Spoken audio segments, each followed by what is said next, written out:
أشرقت نفسي بنور من فؤادي. السلام علیکم ورحمۃ اللہ وبرکاتہ. ریڈیو HRDF میں آپ کا استقبال ہے.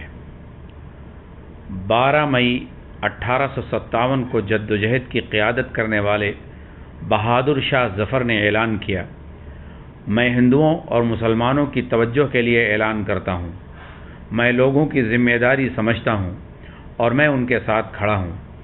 انگریزوں کے خلاف جدوجہد میں حصہ لینا ہندوؤں اور مسلمانوں دونوں کا فرض ہے. ہر ایک کو اپنے شہروں میں قیادت کے پیچھے کھڑے ہونا چاہیے اور امن بحال کرنا چاہیے.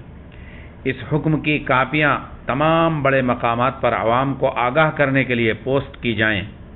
ہمیں انگریزوں سے جلد ہی لڑنے کی تیاری کرنا چاہیے. میدان جنگ میں جوش و خروش پھوٹ پڑا جب سامراجی طاقت کے خلاف علماء بھی شامل ہوئے. جدوجہد میں شامل مسلم علماء کو دیکھ کر انگریز خوفزدہ ہو گیا. انہیں ہندوستان میں ان کی طاقت اور بقا کے لیے یہ ایک مضبوط چیلنج اور خطرے کے طور پر دکھائی دے رہا تھا. 20 جون 1858 تک انگریزوں نے لڑائی کو بے دردی سے کچل دیا. شہر کے بیشتر بڑے باشندوں، خاص کر شاعروں، شہزادوں، تاجروں، صوفیوں اور علماء کو شکار کیا گیا اور انہیں قتل کیا گیا یا جلاوطن کیا گیا.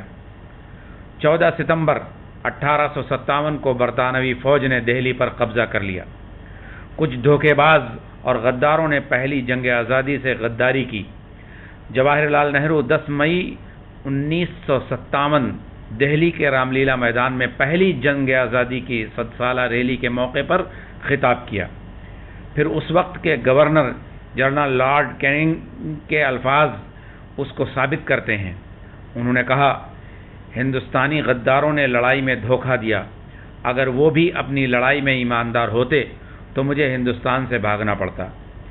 اگرچہ مسلمانوں اور ہندوؤں نے اس جدوجہد میں بڑھ چڑھ کر حصہ لیا، لیکن سب سے زیادہ مظلوم مسلمان تھے.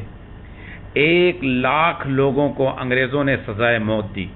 ان میں سے بیشتر اور اکثر مسلمان تھے. پنجاب، امبالہ، پشاور، آگرہ، جلال آباد اور اورنگ آباد میں علماء انگریزوں کے ہتھیاروں کا شکار ہوئے. کئی سڑکوں کے کنارے درختوں پر علماء لٹکے ہوئے تھے.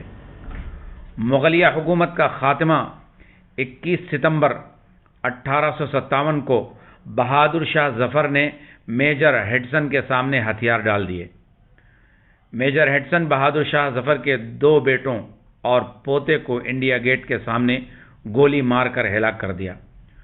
مغلیہ ثقافت کی علامت دہلی اندھیرے میں ڈوب گئی. دوست، اب ہم دہلی کے بارے میں بات نہیں کرنا چاہتے. ہم وہ تکلیف دہ کہانی نہیں سن سکتے. مشہور شاعر ہیلی نے لکھا ہے، ابھی قسط جاری ہے. السلام علیکم ورحمۃ اللہ وبرکاتہ. أشرقت نفسي بنور